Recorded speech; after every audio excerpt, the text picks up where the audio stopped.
What do you think Dr. Disrespect got paid in his settlement? Are you considering getting a hold of a lawyer? I didn't know that he got a settlement. He did say he sued Twitch, and you're saying he reached a settlement. That's awesome. Because I guarantee you what happened was a similar thing that would happen to me. He probably got hit with some bullshit like you're banned. Okay, what happened? Well, we did an investigation and found that you did some kind of misconduct. Okay, where's the evidence? Oh, we don't have to show you that. Oh, yeah? Well, I'm suing you now, you piece of shit. And if you're saying he won a settlement, guess why? Because it's illegal. You cannot just ban someone from a service where you have a contract. It would be one thing if I was not in a partner program and I was just streaming on Twitch. They could just ban me for any reason. But I was in a contract, a legal contract with them.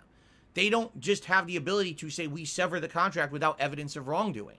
So what it sounds to me is that in his case, there was no evidence or they didn't provide the evidence that concretely hurt his business. He could prove that it concretely hurt his business. He sued them and won.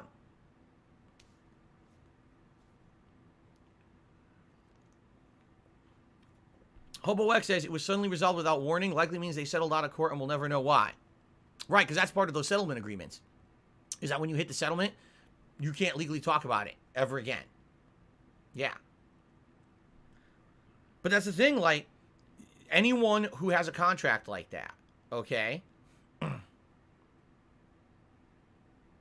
Anyone who has a contract like that, if it's severed without evidence of wrongdoing, they broke the law.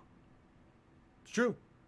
Anyone who ever, if you ever got kicked out of a partner program anywhere and no evidence of wrongdoing is provided, they broke the law. Not only are they legally required to pay you any money you raised up to the point that you were kicked out of the program, but now you can sue them for damages. This is 100% legal and factual, but someone like me can't do it. I don't have money. Guys, I have no money. I'm telling you, I don't have money to do. Do you know how much money it costs to have a lawyer and have a big suit like that? Like Dr. Disrespect did? I mean, how long was it? Like over a year? Just to get that through, to get the settlement? And why, by the way, look, he's filthy rich, so of course he could do it. He probably hired an insanely good lawyer who slapped the fuck out of Twitch's lawyers and said, you guys are a fucking nincompoops to think that you could break the law like this. We're going to sue the fuck out of you and we're going to win $1 bajillion. It's going to be a giant thing to drag you through the mud because you're a bunch of idiots. And they said, oh shit, just settle. Right? So, what am I going to do? First of all, if I sued them, do you really think I'm going to make $7 million? No. What would I make? At most, maybe a few, a couple, $10,000, $20,000, $30,000. That's what I would think. Like what they would probably look at and say, okay, because you fucked Phil over, right? This is income he would have been making on the subs on your channel that you kicked him out of, all the super chats that he would have gotten from his audience, all the stuff you kicked him out of. So all that is gone because of you terminating him wrongly. Make a calculation and probably like a damage. They have damages too. Oh, damages to his reputation and shit. And they just come to like a summary agreement or whatever.